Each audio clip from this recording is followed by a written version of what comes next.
오늘은 해상풍력 발전을 통해 제주 속으로 들어가 보겠습니다. 올해 장마는 기상관측 이래 가장 길었다고 말합니다. 장마가 끝나고 한숨 돌리나 했지만 코로나19가 재확산되면서 다들 조마조마하고 우울한 여름을 보내고 계시진 않으신가요? 코로나19와 긴 장마의 원인으로 기후위기를 이야기합니다. 기후위기는 세세하게 설명드리지 않아도 다들 온몸으로 느끼고 계시죠? 그런데 혹시 제주도가 이 기후위기를 극복하기 위해 가장 적극적으로 정책을 추진하고 있는 지역이라는 사실 알고 계셨습니까?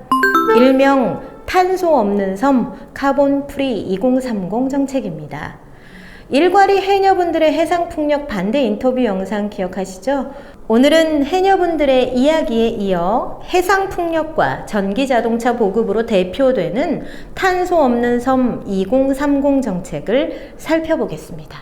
제주도는 자동차로 인한 탄소 배출을 없애겠다. 그래서 제주도의 대부분 자동차를 전기자동차로 바꾸겠다는 정책을 추진해 왔습니다. 2030년까지 37만 대 정도 전기자동차를 보급하겠다는 계획을 세웠었는데요. 성과는 어떨까요? 2011년 전기자동차 보급을 시작해서 2019년까지 18,000대 정도 보급되었습니다. 기억하십니까? 계획으로는 2030년까지 37만 대 정도를 보급하겠다고 했는데요. 2011년부터 19년까지 18,000대 정도 보급했습니다. 그 결과 전기자동차 보급률이 약 5%로 전국에서 보급률이 가장 높은 지역입니다. 다른 지역에 비해 구입 지원금이나 인프라도 비교적 잘 갖춰져 있습니다. 처음 계획보다야 적은 숫자이지만 다른 지역에 비해서 많이 보급되어 있다는 것은 사실이죠. 그런데 여기서 의문이 하나 생깁니다. 제주도가 지난 10년 동안 수천억 원을 들여 전기자동차를 보급했는데 정말로 자가용으로 인한 탄소 배출이 줄었을까요? 그리고 제주도는 전기자동차 산업의 메카가 되고 관련 일자리는 늘어났을까요? 오늘은 탄소 배출과 관련해서만 일단 팩트체크를 해보겠습니다. 우선 전기자동차 보급으로 탄소 배출은 줄고 자가용 숫자도 줄었을까부터 확인해 보겠습니다. 2020년 에너지경제연구원 통계연보 자료표에서 보이는 것처럼 2011년 전기자동차 보급을 시작한 이래로 휘발유 사용량은 오히려 꾸준히 증가했습니다. 2018년까지 5년 새에 무려 1.5배 이상 증가했습니다. 이 말은 무슨 말일까?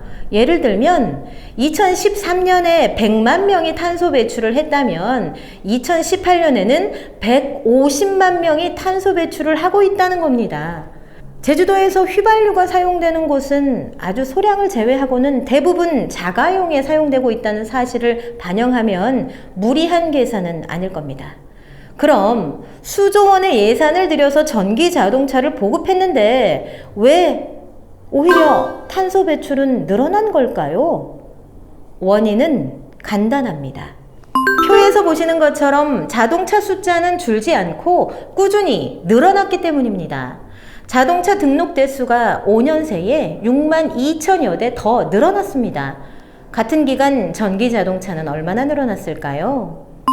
보시는 것처럼 16,000대 정도가 늘어났습니다. 늘어난 자동차 전체 등록 대수에서 전기 자동차 증가량을 빼면 46,000대 정도의 일반 휘발유 자동차가 증가했다는 의미입니다.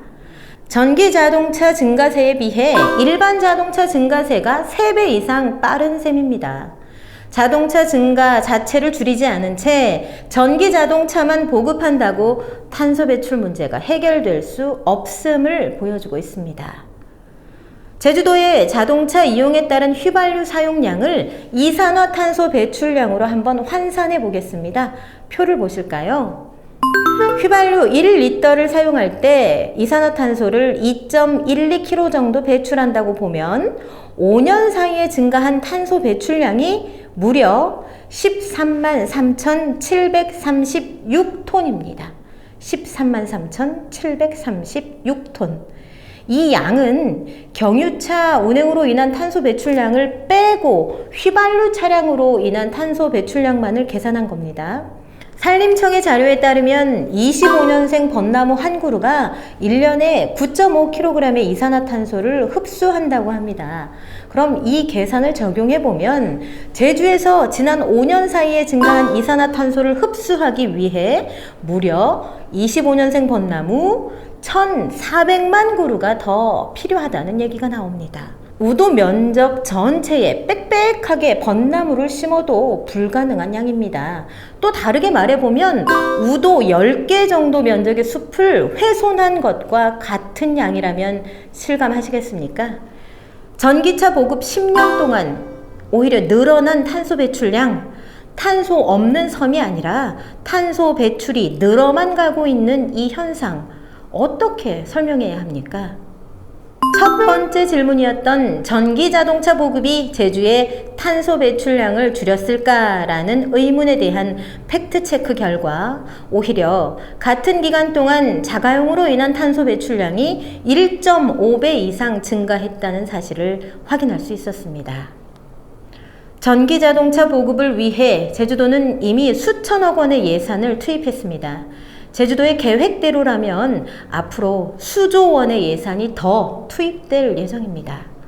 지방자치단체마다 앞다투어 나무 1,000만 그루를 심겠다고 발표하고 전기자동차를 늘리겠다고 합니다.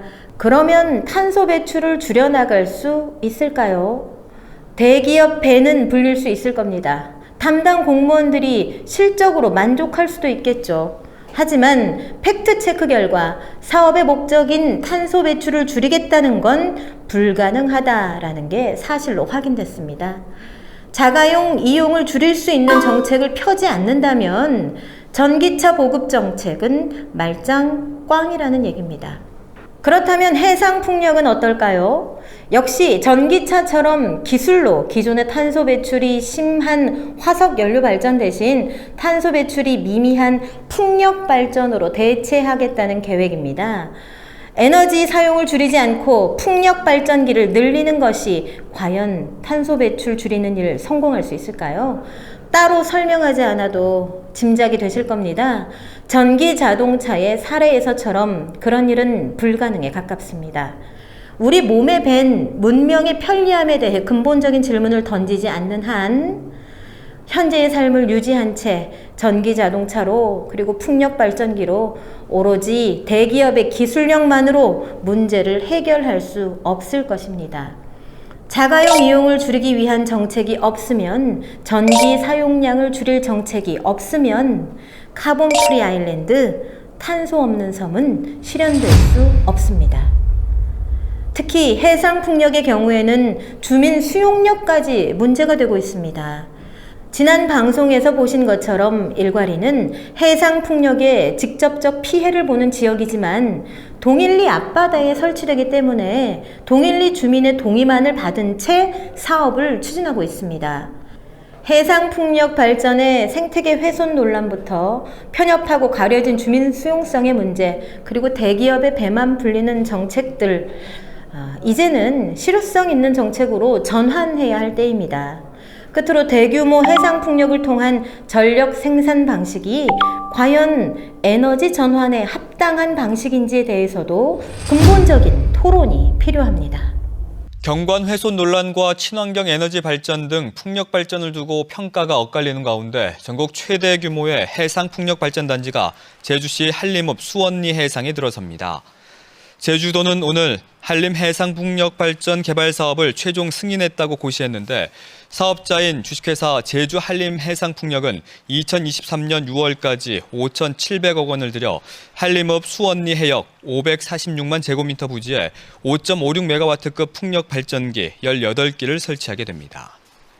지난 8월 14일 최종 승인된 한림 해상풍력을 비롯해 계획 중인 해상풍력 발전기는 1기의 높이가 제주 최대 건축물인 드림타워보다도 높습니다. 그런 발전기를 18개씩 한 공간에, 한 마을의 앞바다에 설치하겠다는 일, 여러분들은 동의가 되십니까? 올해 프랑스 파리의 시장으로 당선된 안 이달고 시장의 정책들은 시사하는 바가 큽니다. 도심의 주차장을 없앤 뒤에 텃밭이나 놀이터로 만들고 도심의 차량 속도도 30km 이내로 제한하는 등 자가용을 줄이기 위한 파격적인 정책들을 공약으로 제시하고 당선됐습니다.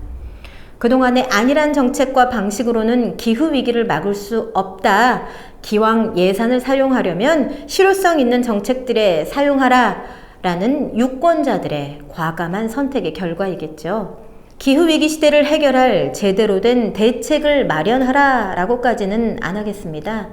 기후위기 시대에 거꾸로 가는 정책에 더 이상 예산 낭비만이라도 하지 말아줄 것을 제주도에 당부드립니다.